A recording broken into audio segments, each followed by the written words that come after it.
Okey. Sama juga dengan prinsip ketiga. Aku terus bersyukur, reda dan pasrah. Okay. Kita bersyukur bahawa kita masih hidup, masih kita boleh bercakap, kita terima apa yang telah terjadi, kita reda apa yang terjadi, tapi tidak bermakna kita berhenti ke situ saja, tapi kita terus meminta bantuan daripada Tuhan. Okay.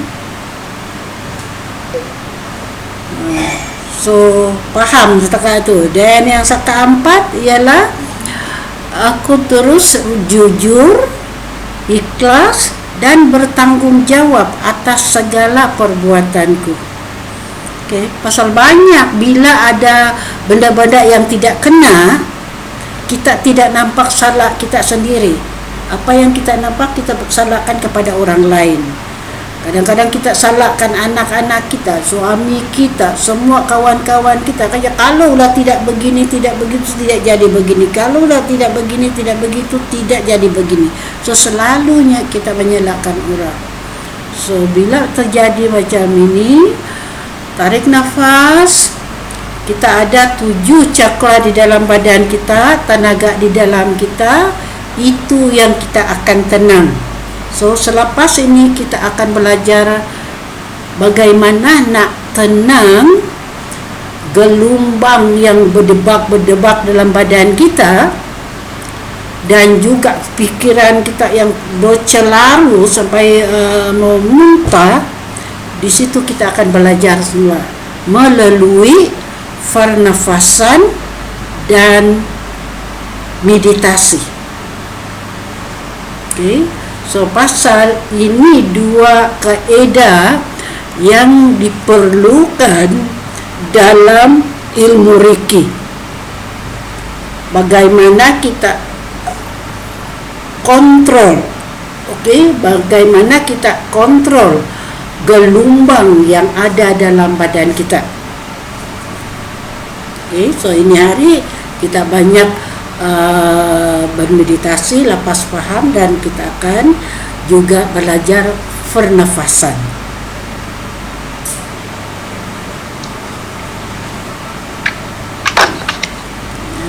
Okay, so prinsip yang kelima ialah aku akan menyayangi semua makhluk alam. Kenapa kita sayang kepada semua makhluk alam? So, kalau pikir lagi apa itu makhluk alam, so kita hanya ingat orang saja. Tapi patah balik kepada analisa kita tadi, apa itu alam dan apa itu tenaga alam. So, semua makhluk alam adalah semua yang ada di alam. Asal alam ini Tuhan punya. So, semua isi alam adalah mempunyainya Tuhan. So, kalau kita nak rusakkan penghuninya alam, makhluknya alam, maka menunjukkan bahawa kita merusakkan harta Tuhan. So, itu termasuk kita, badan kita. Kita kena sayangkan badan kita, okay, keluarga kita. Kita kena sayangkan rumah kita. Kita punya peliharaan binatang, ayam, kebun, okay, tanah kita, sungai kita, binatang, semua kita kena pelihara. Amin. Karena sekurang-kurang kita hormat dan kita beri nilai kepada semua benda yang ada di alam, karena itu bukan kita punya, itu adalah Tuhan punya. Untuk kita rusak benda-benda itu, kita sudah berdosa, kita sudah merusakkan benda-benda harta itu. Okay, so faham apa maksud itu. So, kalau pikir-pikir kadang-kadang tidak masuk akal. Tu ular datang, dia datang patok saya, bahaya, itu dia masuk rumah. Mu sayang juga ke ular itu. Mu sayang juga kan. So, kadang-kadang kita tuh pikir, So ini hanya rebutan, tapi kita ada cara, kita ada landasan. Katakanlah ular itu, tapi kalau ular itu tidak diganggu, tidak diusir, mungkin dia datang tapi dia hanya lalu saja, ataupun dia pun mencari tempat tinggal. Contohnya musim kemarau, musim banjir, itu ular pun dia menyelamatkan diri dia. So di mana ya, macam rumah, dia masuklah rumah kita. So kalaulah katakanlah dia masuk, kalau kita ada jalan untuk selamatkan dia, kita selamatkan. Tapi kalau dia betul-betul, kita panggillah haiwan-haiwan pergi datang ambil dia. Tapi kalau tiada bantuan dan dia nampak macam ular itu menyerang kita, maka kita panggil Tuhan. Allahu Akbar, saya terpaksa bunuh ular ini karena berbahaya kepada anak-anak saya, kepada binatang saya. So you bunuh. Okay, so itu artinya tengok keadaan. Alright, so itu dia 5 prinsip. Ulang sampai you faham, sampai you selesa dengan tu. Tak cakap saja orang prinsip nombor 1, tahulah tentang jangan marah. Okay, macam mana saya nak kontrol marah saya, dan apa sebab saya nak marah. So itu yang kita punya inilah prinsip, dan itu yang jadi panduan kita untuk menjadi seorang pengamal Reiki, kerana kita perlu kesabaran, ketenangan, keikhlasan, kejujuran kepada diri kita, kepada pemikiran kita, dan itu tenaga itu yang kita salurkan kepada orang lain dengan tenaga kejujuran, dengan tenaga keikhlasan. Okay, pemikiran yang ini itu yang kita guna untuk memohon hidrat daripada Tuhan untuk membantu orang lain. Okay, so yang ini kalau kau sudah faham, you kena gunakan you punya minda sendiri, kebijaksanaan you sendiri, bayangan you sendiri, apa yang dimaksud begitu. Jadi dari situ you boleh kembangkan, okay, pemahaman, pengertian. Faham kan? Alright. Nah, the next one yang susah, yang ini kena praktis ya. Bagaimana menahan marah, bagaimana menahan sakwasangka kepada orang, pikiran yang begini ni, memfitnah orang, bagaimana jaga mulut kita ini semua, bagaimana mau tutup telinga kita supaya apa yang kita sudah dengar itu tidak kita pasing bikin batu api orang. Nah, ini yang kita kena belajar. Okay. So, bagaimana itu? Betul, terlanjur sudah bercakap. Satu, kalaulah tempat itu banyak orang bergaduh, huru-hara, tinggalkan. Jauh, jangan tinggal duduk tempat yang itu saja. Katakanlah kita pergi tempat kahwin ke begitu, okay, satu kumpulan sini mau ngumpat saja, tahu kumpulan sana baca macam mana, kita yang jadi penasihati pindah tempat orang lain, kumpulan lain untuk duduk lain situ. Jangan tayakan situ, pasal dengan keadaan itu akan merusakkan kita punya aura. Okay.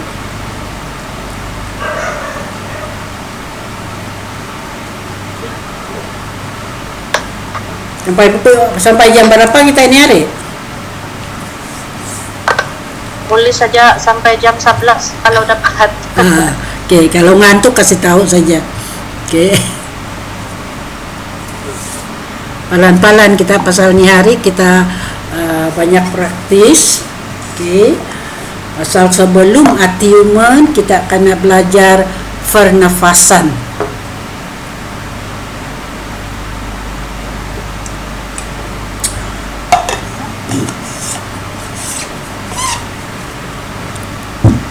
Okay. Ricky dia memerlukan tubuh kita, fikiran kita, minda kita, dan keyakinan kerohanian kita. Is body, soul, in mind. So ini ini yang kita akan kendali, kontrol, yaitu badan kita. Body, mind, and soul. Okay.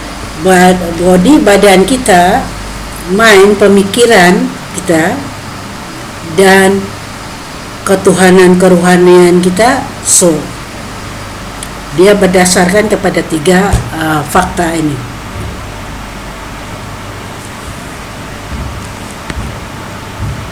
So body, apa yang kita lihat dalam body kita, of course lah, macam juga biasa-biasa kita kena jaga kebersihan kita, tata susila kita, pergaulan kita, percakapan kita, okay, amarah kita, semua ini body kita semua. Okay, jangan kita dapat disakiti. Itu satu kita jaga.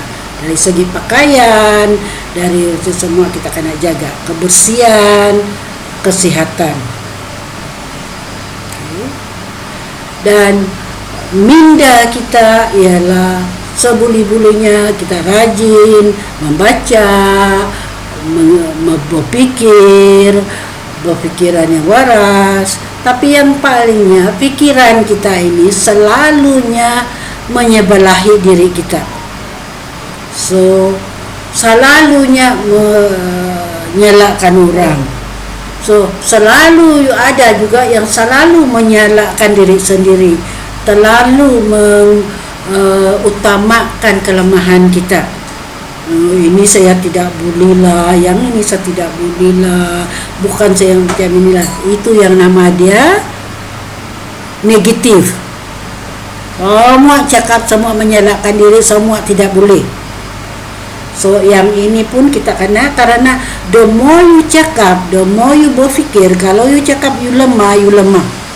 Di situ pasal kita punya frekuensi getaran dalam badan kita dengar apa yang fikiran kita cakap. So dari fikiran dia terus menjadi satu amalan. So itu yang kita kena faham. So bila kita kena berfikir yang baik-baik, bercakap yang baik-baik.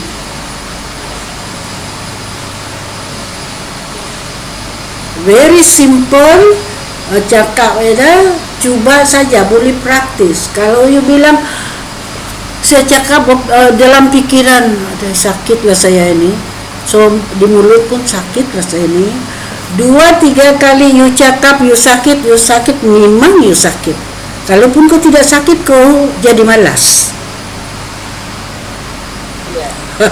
So itu yang kita dalam amalan Reiki. Kita kena attune kita kena macam itu radio, kita kena pusing kita punya channel dari yang negatif kepada yang positif. Okay. So very simple. Kadang-kadang tangan kita ini ya, kalau you letak tangan ni, hujung jari itu hujung jari ni sama panjang, sama panjang. Okay. So pastikan semua sama-sama ini garis tangan sama ini garis ini pun kasih sama. Okay, you cakap begitu, you tepat betul itu. Okay, dan jangan goyang yang di bawah ini, jangan goyang yang sini, biar dia melekat begitu. Kau buka sikit begitu, dan betul.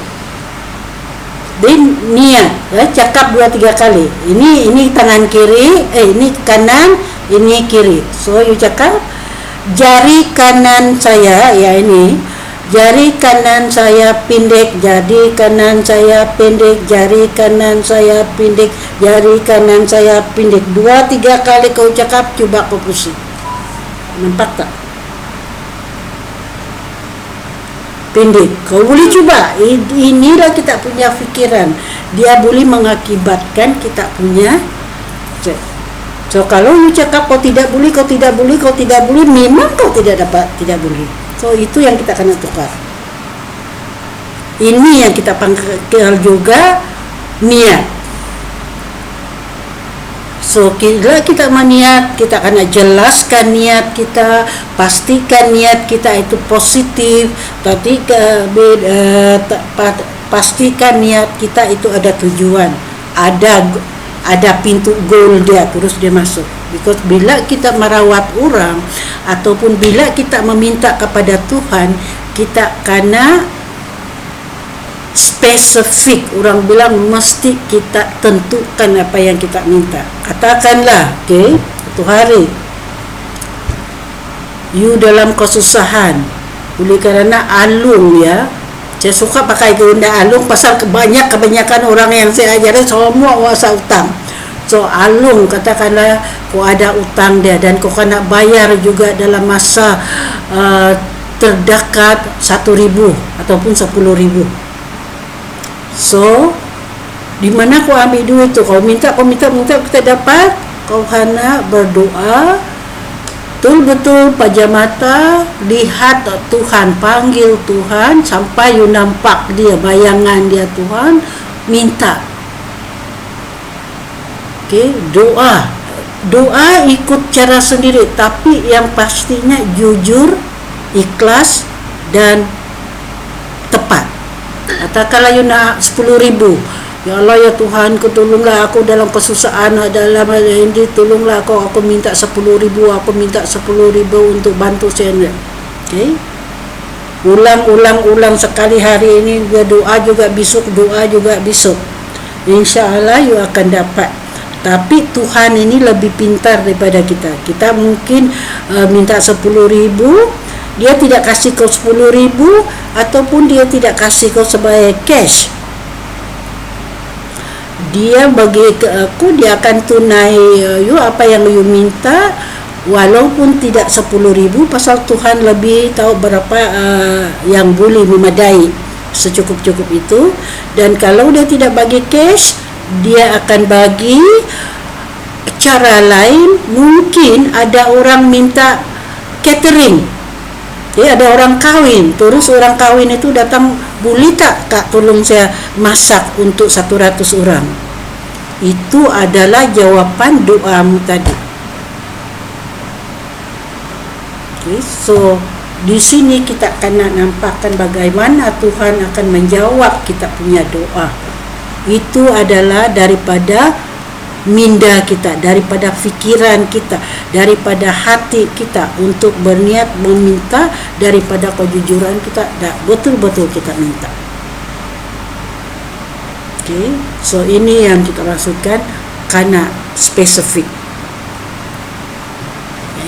So mulai dari sekarang apa yang Bunta ambil, sediakan ada buku diary, sekali personal punya diary. So boleh you tulis cara you berniat, boleh you cara katakanlah contoh baik ya, saya tidak boleh masak lah, saya tidak pandai masak lah yang benda begini ini.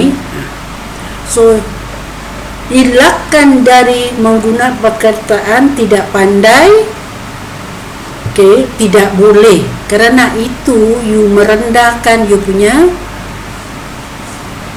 kebolehan.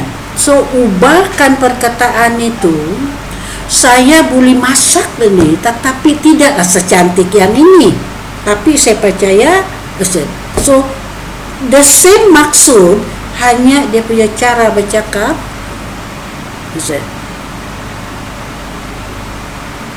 Macam juga katakanlah you ada kawan yang selalu suka macam tidak rapat, katakanlah you gaduh dengan orang ni, ada salah faham.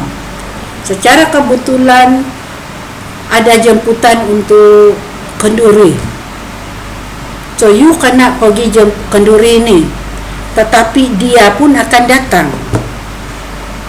So dalam hati you, alamak, aku berjumpa lah dengan si Anu sana ini, macam mana dia memang marah saya lah ini. Dia tu masih di rumah ni, kita masih di rumah, tapi pikiran kita sudah ke situ. kau nampak sudah, kau sudah rasa takut bahawa dia akan hantam kita. So bila pikiran kita ada begini, maka gelombang tu, okay, gelombang frekuensi, okay, sudah sampai pasal di depan kita ini, especially bila sudah kena attunement, apa yang keluar daripada cakap kita adalah energi.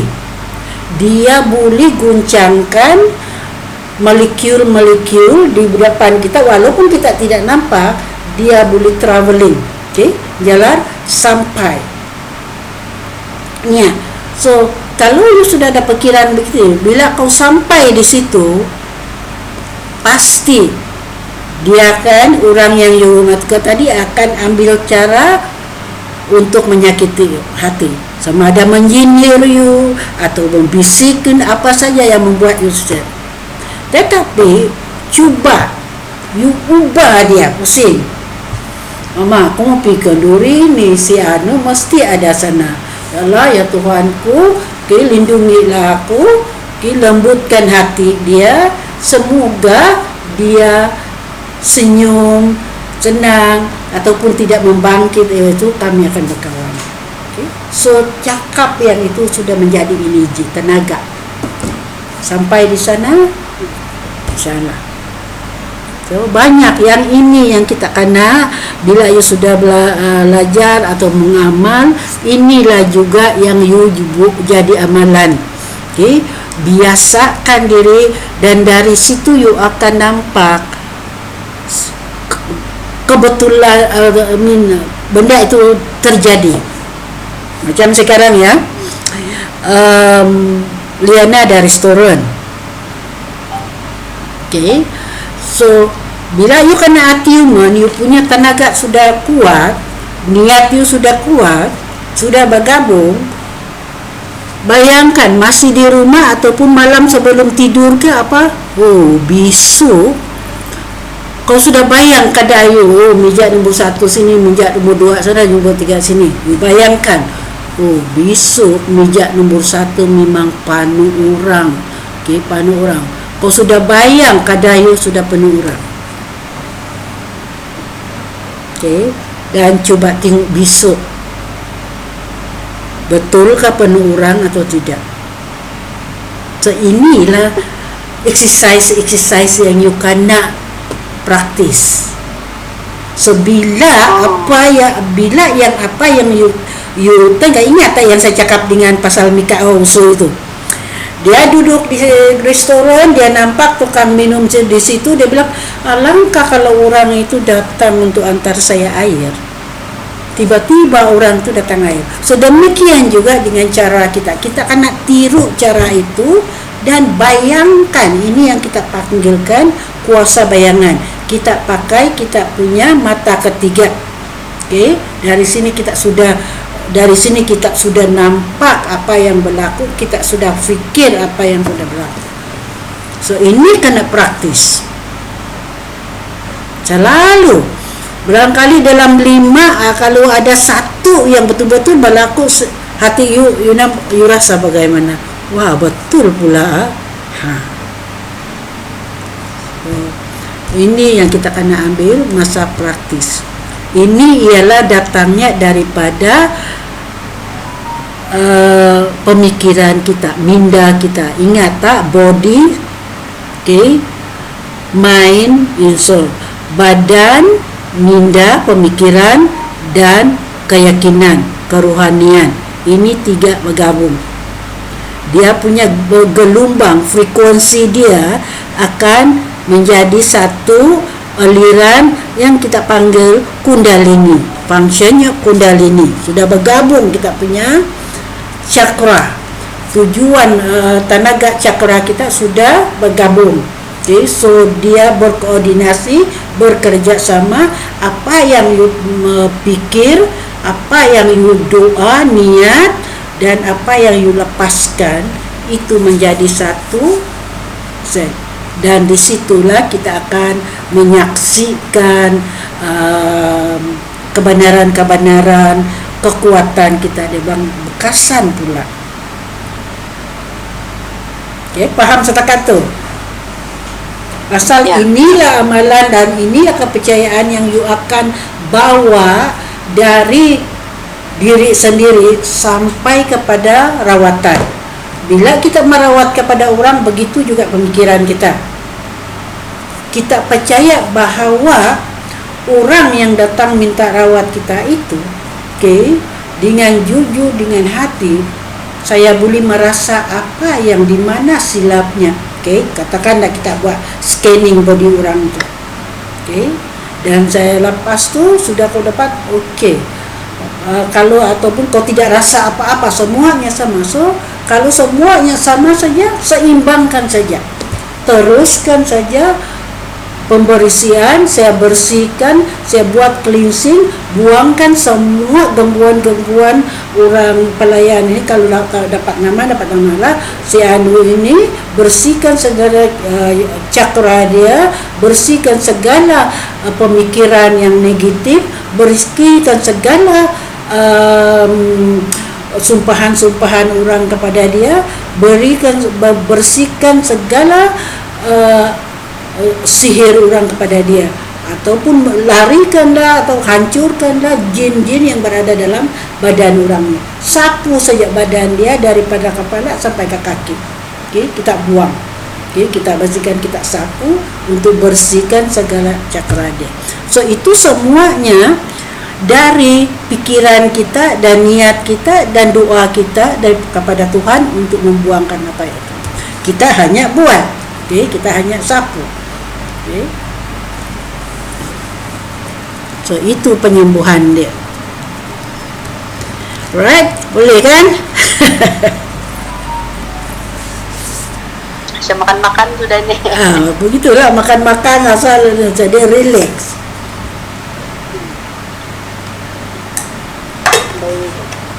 Kalau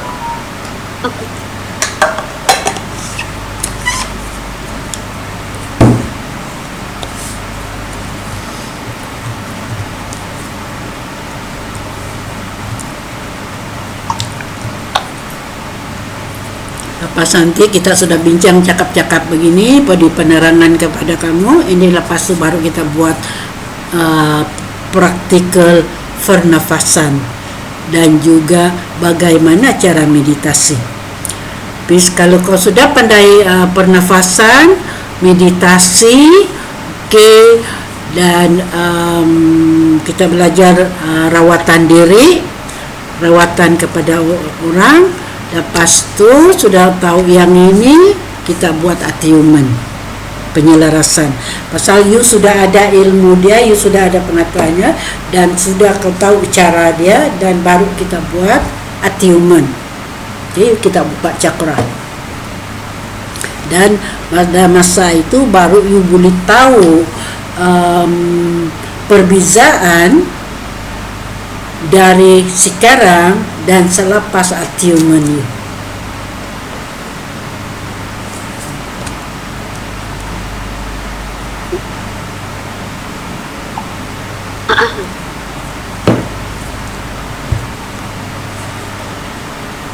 Ranau musim apa ini sekarang? Musim buah kah? Buah apa yang ada di Ranau? macam. Kalau di tempat saya belum lagi ada. Adalah durian. Oh, durian minyak. Belum jatuh lagi dari pokok. Oh, masih lagi ni lah. Saya nampak dalam selalu tak baru tadi saya udah saya pasang pembangan tapi tidak sampai-sampai sebenarnya. Dia janji dia mau hantar tapi belum lagi hantar. Lepas tu saya udah ikan masin, ikan talang daripada Kota Belud. Di Lanau kebanyakannya sayur lah. Lanau sebelah mana kamu? Now Jalan Telupit. Jalan Cakap. Telupit Oh, Jalan Telupit. di Matupang. Kedai kamu pun di sana lah. Ya, saya di sini.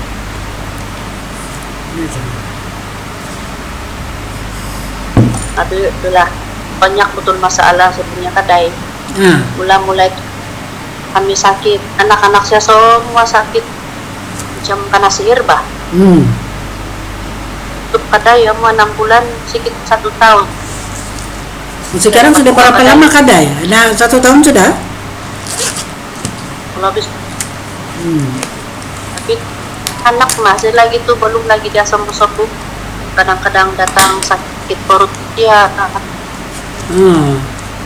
So, okay, nanti ya boleh kadai macam mana? Terus dia tidak sadar apa yang kadai oke juga, tapi ini kadang-kadang kalau orang masuk kedai sudah orang pergi tanya customer mau minum apa, tidak ada orang, padahal di depan dia sudah, dia tidak nampak. Orang buatlah itu sampai tidak nampak. Oke, nanti kita boleh tengok aura dia macam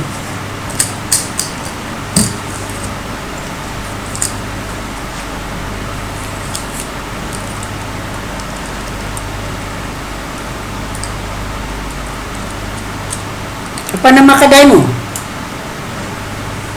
Maizatul. Maizatul. MYEZATUL. Maizatul. Liana, bayangkan kedai menambah, tengok dalam, walaupun kamu di rumah, you boleh bayangkan sekarang kedai tutup ataupun berbuka kah? Kau bayangkan depan kedai itu dibuka, sekarang tengah buka. Okay. Yang kan kita nak tengok aura kedai Maizatul, kedainya Liana. So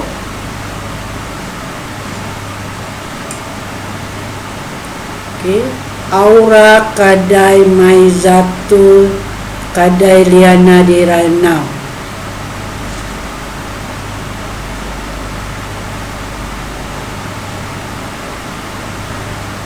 Okay, kurang lebih 90% darjah. Consider dia tidak 90%, kalau ambil je hanya 40%.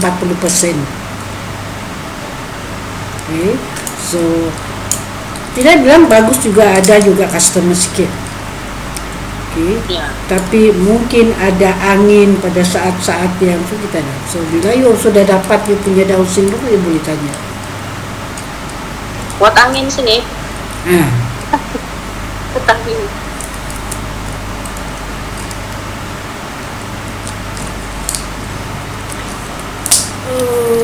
Yeah, alright. The next, mau pergi tandas? Sudah juga. Nah, pergi tandas sekejap. Kita buat the next one, kita buat pernafasan. Saya akan explain tentang pernafasan pula. Sekarang sudah 9 menit, lagi pukul 10. Tandas dulu, kasih hilang dulu mengantuk. Cuci muka dulu. Jadi, mau tutup mata.